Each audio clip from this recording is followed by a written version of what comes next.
In this video, we're going to be talking about things that line managers do that absolutely suck. So if you're a line manager and you want to be successful, you're going to want to watch this video very closely. Hey there, it's Will Vaughan from Your Career Mastery. Welcome or welcome back to the channel. So like I said in this video, we're going to be talking about things that line managers do that absolutely suck. So if you're in a team or you want to lead a team, these are some of the things that I've observed over my time in the corporate world, and it represents some of the worst that I've seen in my career to date. So I've had dozens of managers through all my previous jobs, and I've collated some of the worst, most consistent themes that I've experienced over the years, and I wanted to share with you. So number one, in terms of things that managers do that absolutely suck, the first one is taking over a situation when they weren't meant to. So it's very normal that we might come to our manager with a request for an escalation or help with the situation, but we want to get their guidance from our manager in terms of how we can better manage the situation, improve it, get the best outcome.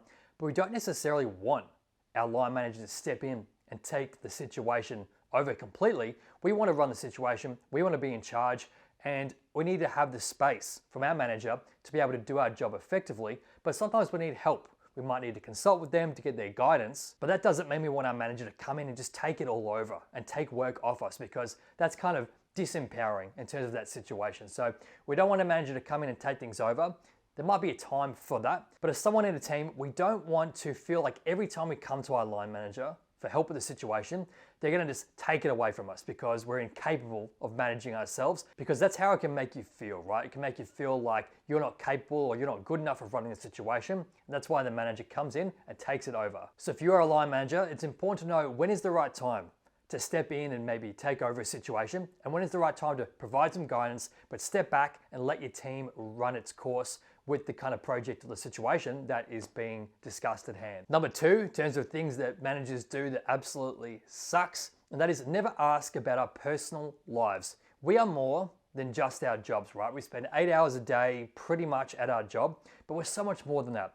We've got families, we've got friends, we've got hobbies, we've got passions, we've got interests, maybe side hustles, we've got things that we're doing, things we're working on. We have whole lives outside of work. For many of us, our work is not the be all and end all and center of our own individual universes, right? So it's really important, if you're a manager, you take the time to really ask your team how they're going, what are they working on, how are things outside of work. And obviously you don't want to pry too deeply into people's private life, but you want to at least engage with your team to ask them how they're going, because you never know what someone's going through in their personal life, and that can often have flow-on effects into their work life as well. So you want to give your team, the environment and the permission to be safe and to talk with you about things that are going on in their personal life, because it might really help them get some breathing space at work, and maybe even just provide some emotional space for them to feel comfortable and for them to feel less stressed if they know they can talk to you about things that are happening in their personal life. And that will ultimately produce better work in the workplace, but it will help produce happier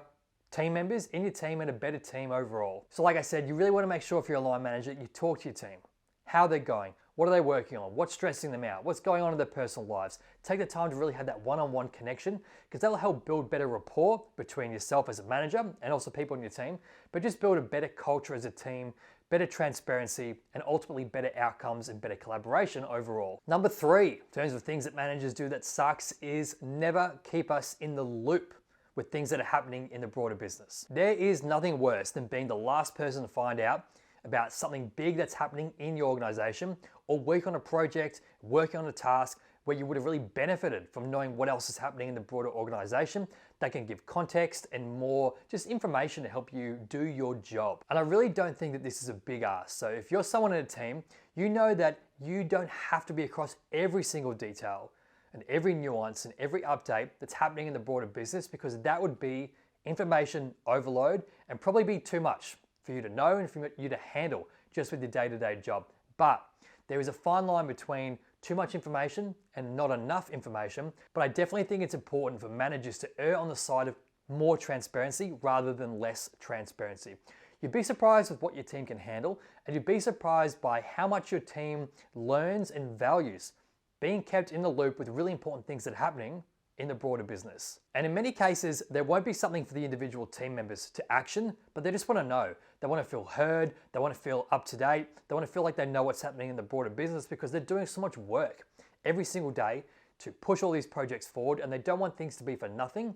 So they want to make sure that they are across what's happening so they can better guide the decisions that they make on a day-to-day basis to better align with the business priorities and the direction, especially if that direction and that focus and those priorities have changed based on some broader business occurrence. Number 4, in terms of things that managers do that sucks, is failing to set really clear expectations. It is so important that if you're working with a team that you're really clear about what you expect from them. And that can be everything from when you expect them to arrive at work, when you expect them to finish work, when you expect them to finish certain projects, how much information you need from them in terms of updates from them to you as much as you to them. And that doesn't mean that you have to set really tight guardrails about when people start work and when people finish work, because actually that's very toxic, and I don't think that is a very 2024 and beyond way to run a business unless that time sensitivity is relevant to your particular business that you work in. But if you do have expectations of your team in whatever area,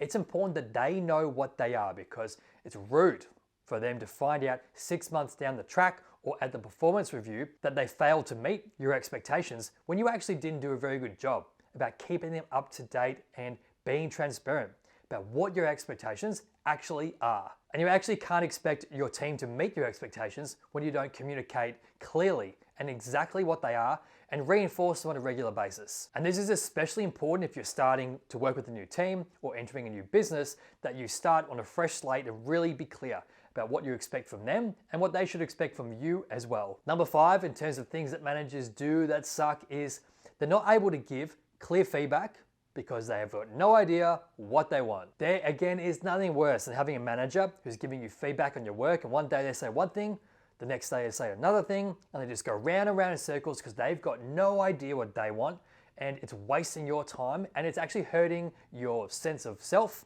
and your self-esteem about the work that you provide, even though the work that you provide was to the spec that they asked for. But because they don't know what they want, they keep changing it and they keep chopping it, and they expect you as a team member to be a mind reader. That is frankly bullshit. If you're a line manager and you're running a team and you don't have great communication skills, you're in big trouble, and your team is going to feel that every single week bad, real bad. So I really want to impress upon you as a manager the importance of being really clear in your communication and in your feedback, and making sure the feedback that you provide is consistent. Think about it this way: if you brief your team on a piece of work and don't really provide much information in that brief, just say, hey, can you write me a report on this?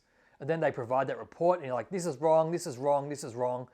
And you really bruise their ego in terms of the work that they provided. But really, as a manager, you need to take accountability for all of that work provided, because you failed, in some cases, potentially, to provide really accurate feedback and information upfront in the brief that would have produced a better quality outcome to begin with. Your team are not mind readers. They don't know exactly what you want, exactly what your expectations are, especially if you do not tell them explicitly. So be very clear, be very transparent, over communicate. I always personally err on the side of over communication, because I think that's going to deliver, in many cases, a much better outcome than under communication, especially consistent under communication. Number 6 is the micromanager. So no one wants to be working in a team where the manager, like I said at the start, they just take over everything. They step in, they do this, they do that. They don't give you the space to make mistakes.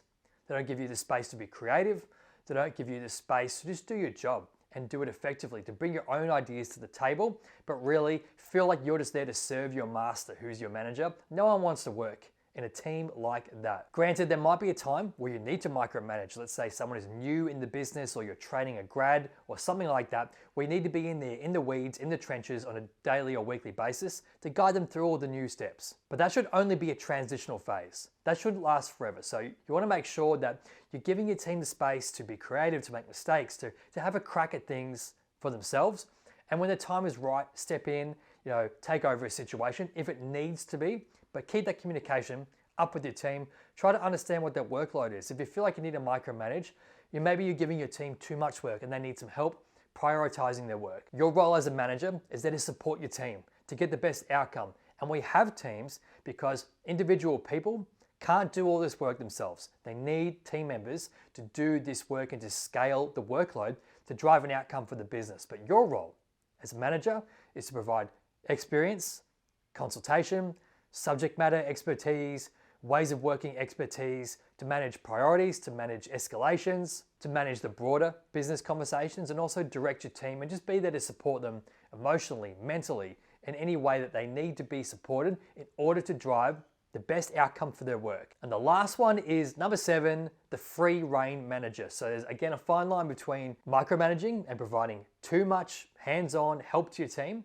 and also providing no support to your team and just letting them go and run amok. Because team members are often specialists in their particular areas, they'll be in the weeds and in the trenches in their own area of expertise and all the projects they're working on, and they'll miss all of that big business context that a manager should have exposure to. And this is a good thing, but team members also need someone who's got that high level exposure, a manager, to provide guidance on priorities, to make sure they need help with their work, to help with escalations. You don't want to be too hands off as a manager.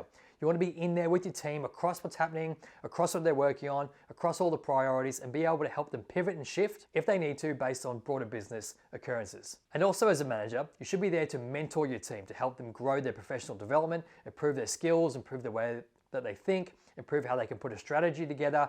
You should have more experience than them in some cases and be able to guide them and help grow them as professionals as well. So I'm Will Vaughan from Your Career Mastery. Hope you found this video helpful. If you did, don't forget to hit that subscribe button. More videos coming out each and every week to make you a more successful professional, and I'll see you in the next video. Cheers.